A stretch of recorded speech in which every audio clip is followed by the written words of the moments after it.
বছর না খাওয়া বিএনপি যদি ক্ষমতায় থাকতো, বিএনপির পক্ষে এত কম সময় এটা সম্ভব হতো না। এই রিজার্ভ এই পর্যায়ে আনা সম্ভব হতো না। এরপরে সংস্কার হয়নি। কি সংস্কার হয়নি? সবচেয়ে বড় সংস্কার মজলুম, মানবতা দরদি এবং আলেম বান্ধব নেত্রী খালেদা জিয়া যে মুক্ত হয়েছে, এটা সবচাইতে বড় কাজ করেছে সরকার। দাড়ি খুল্লা ফেলান, হুজুর টুপি খুল্লা ফেলান, হুজুর পাঞ্জাবি খুল্লা ফেলান। মানে আওয়ামী লীগ যে কাজটা করতো, আমাদের দাড়ি টুপিতে হামলা করতো, ওই হামলা এখন ওরা করা শুরু করে দিয়েছে। ওরা তো হামলা করেছে ক্ষমতায় গিয়ে, এরা ক্ষমতায় যাওয়ার আগে আমাদের দাড়ি টুপিতে হামলা করা শুরু করেছে। একটা জিনিস খুব ভালোভাবে লক্ষ্য করছি, ফেসবুকে কিছু বিএনপির দরদি ভাইরা এখন আমাদেরকে শিখায় এসে হুজুর এখন গীবত করে, আমাদেরকে গীবতের সংজ্ঞা শেখায়, আমাদেরকে শেখায় এই জামাত শিবিরের লোকজন তো দাড়ি নাই, ওর মনে হয় দাড়ি অনেক বড় আছে, আমাদেরকে এসে অনেক কথা শেখায়। দেখুন এখন এই কথাগুলো যারা বলে না, ঠিক এই মানুষগুলোর অনেককে আমি 5ই আগস্ট যখন আমার অবস্থান যেখানে, আমরা তখন মিছিলে যাচ্ছিলাম, সকালবেলায় মিছিলে যাওয়ার সময় তাদেরকে পাইনি, কিন্তু আসার সময় দেখি ওরা আনন্দ মিছিল করে। সারাদিন মিছিল করে আমরা তো ক্লান্ত, আনন্দ মিছিল করার আমেজ খুব বেশি একটা নাই, কিন্তু ওরা দেখি যে বিশাল বিশাল মিছিল করতেছে, অথচ ওদেরকে সে সময় পাইনি। মনির ভাই এটার জ্বলন্ত সাক্ষী। আর কাজী মনিরুজ্জামান ভাই বিপ্লবী মানুষ, ওনার বিরুদ্ধে বলার আমার সুযোগ নাই, ব্যক্তিগতভাবে আমার কাছের মানুষ। যেই সময়টাতে অনেকেই কথা বলেনি, দেশের বাহিরে থেকে কথা বলেছে অনেকে, ওই সময়টাতে আমাদেরকে অনেক পুলিশ, অনেক সাংবাদিক, আমাদের অনেক সুধীজন বলতো, ভাই ছেলে মেয়ে কয়জন, এত গরম গরম কথা বলেন যে, তার মানে কি গুম করে ফেলবে, মেরে ফেলবে।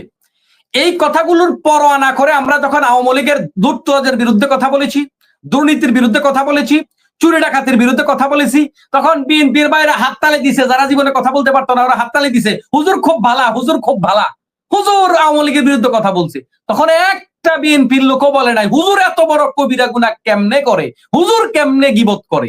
এই গীবত কিন্তু তখন ছিল না। এখন যখন আমরা এই প্রত্যেক দিন একেবারে রুটিন করে যখন দর্শন শুরু করছে, রুটিন করে দুর্নীতি করা শুরু করছে, এখন এগুলা যদি কোনো কারণে আমরা পোস্ট করি, এখন কয় হুজুর গীবত করতেছে, হুজুর দাড়ি খুল্লা ফেলান, হুজুর টুপি খুল্লা ফেলান, হুজুর পাঞ্জাবি খুল্লা ফেলান। মানে আওয়ামী লীগ যে কাজটা করতো, আমাদের দাড়ি টুপিতে হামলা করতো, ওই হামলা এখন ওরা করা শুরু করে দিয়েছে।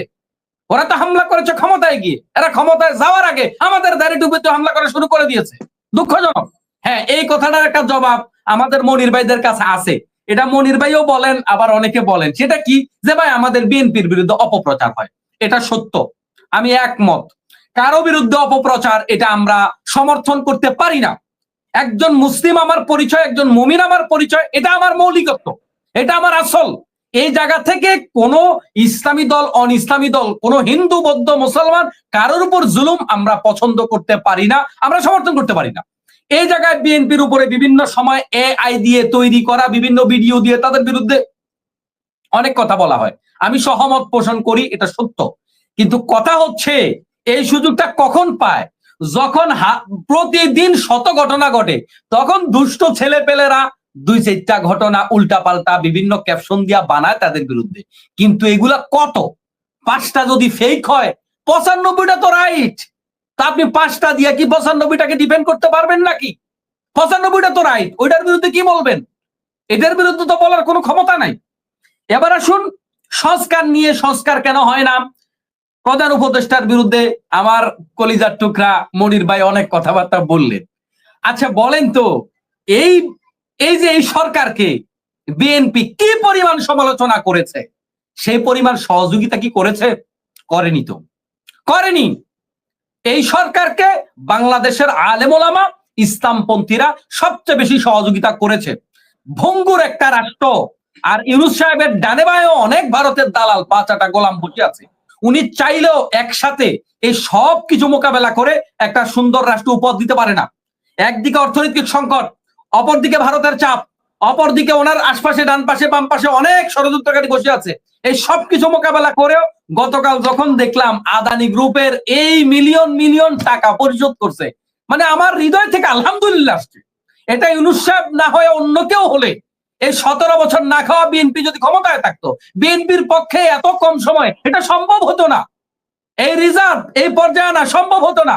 এরপরে সংস্কার হয়নি। কি সংস্কার হয়নি?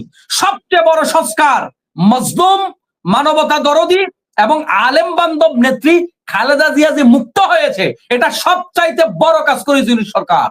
এখন আমাদের বিএনপির বন্ধু প্রতিম ভাইয়েরা কথায় কথায় ঠেস মারে, কথায় কথায় খোঁচা মারে।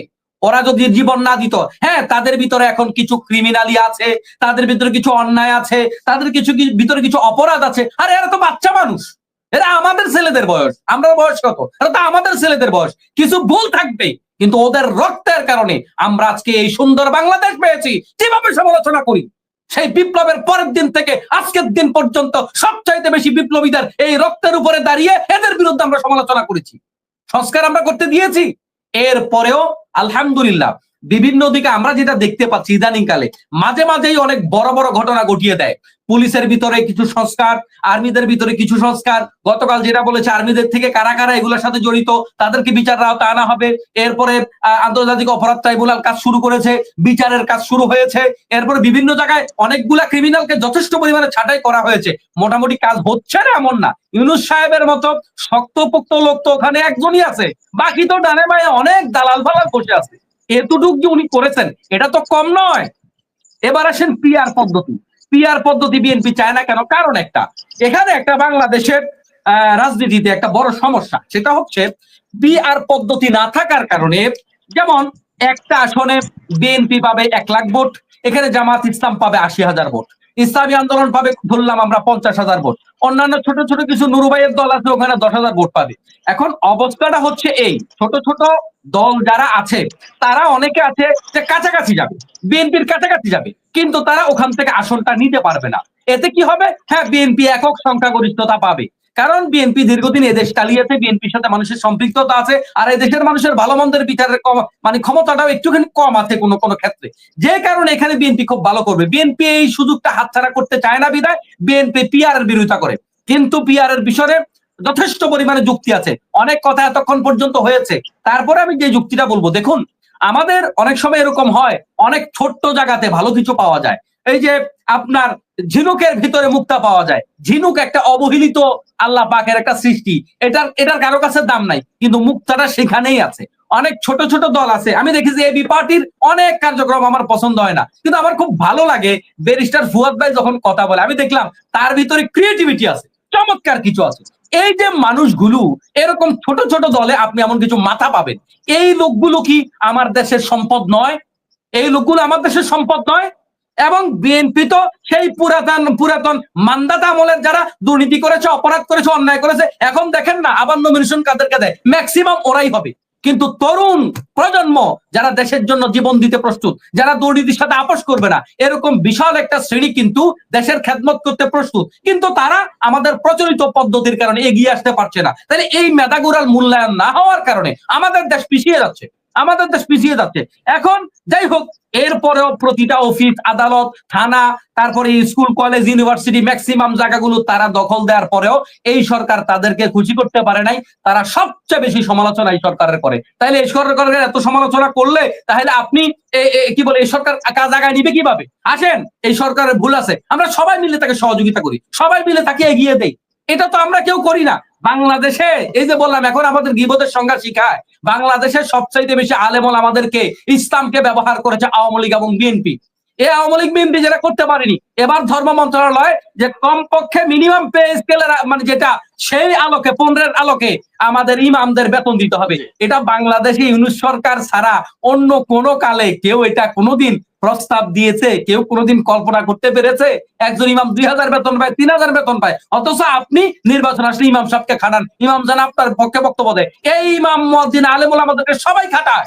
আজকে এই আলেম ওলামারা যখন ঐক্যবদ্ধ হচ্ছে, তখন আলেম ওলামারা দেখেন চরমনায়ের পীর সাহেবকে এখন টকশোতে আইনা, চরমনায়ের দল যারা করেন ইসলামী আন্দোলন বাংলাদেশের লোকদেরকে টকশোতে আইনা ওই পুরান ভিডিও চালায়, আপনি তো জামাতের বিরুদ্ধে বক্তৃতা দিচ্ছেন, মানে ওই বক্তৃতা আইনা কিলাকিলি লাগানোর বুদ্ধি করে। ওই দিন ইসলামী আন্দোলন বাংলাদেশের একজন নেতা, দুঃখিত আমি নাম বলে গেছি, আমার খুব ভালো লেগেছে তার কথাটা। তিনি বলেছেন যে আপনি হাজারো নৈতিক আমাদের কিছু বিরোধিতা আছে, এটা থাকবে, এটা যোগে যোগে ছিল, এটা আমরা শ্রদ্ধার সাথে বলতে হয়। সাহাবাই কেরাম রিদওয়ানুল্লাহ তাআলা আলাইহিম আজমাইন, যাদেরকে আল্লাহ পাক আগের পরে সব গুনাহ মাফ করে জান্নাতের সার্টিফিকেট দিয়েছেন দুনিয়ায় থাকতে, ওই সাহাবাই কেরামেরও তো চিন্তার ভিন্নতা ছিল। কিন্তু এটা শত্রুতা নয়, চিন্তার ভিন্নতা। এটা দোষের কিছু নয় তো।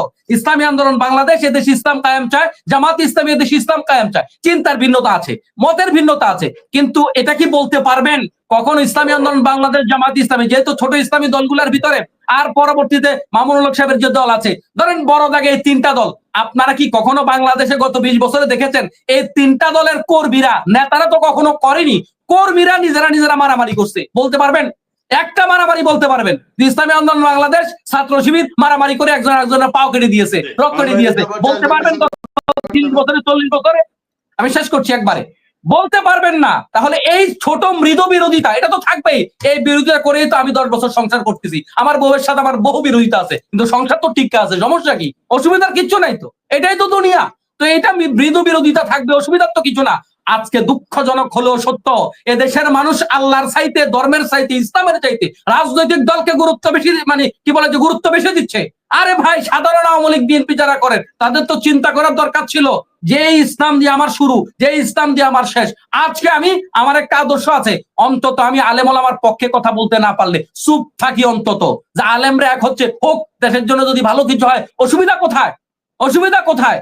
এটা না করে আজকে রাজনৈতিক কারণে বুঝেও বিরোধিতা করে, না বুঝেও বিরোধিতা করে। আমি একটা কথা বলে যাই, এটা তো আবার আগামীকালকে বলবে যে হুজুররা ফতোয়াবাজি শুরু করছে, নির্বাচন আসছে, ধর্মরে ব্যবহার করতেছে। শুনুন, কোন আলেম ওলামারা যদি নিরপেক্ষভাবে ইসলামের স্বার্থে, ইসলাম প্রতিষ্ঠার স্বার্থে ঐক্যবদ্ধ হয়ে যায়, ওই ঐক্যবদ্ধ জামাতের বিরোধিতা করা কুফরির শামিল, এটা মনে রাখতে হবে।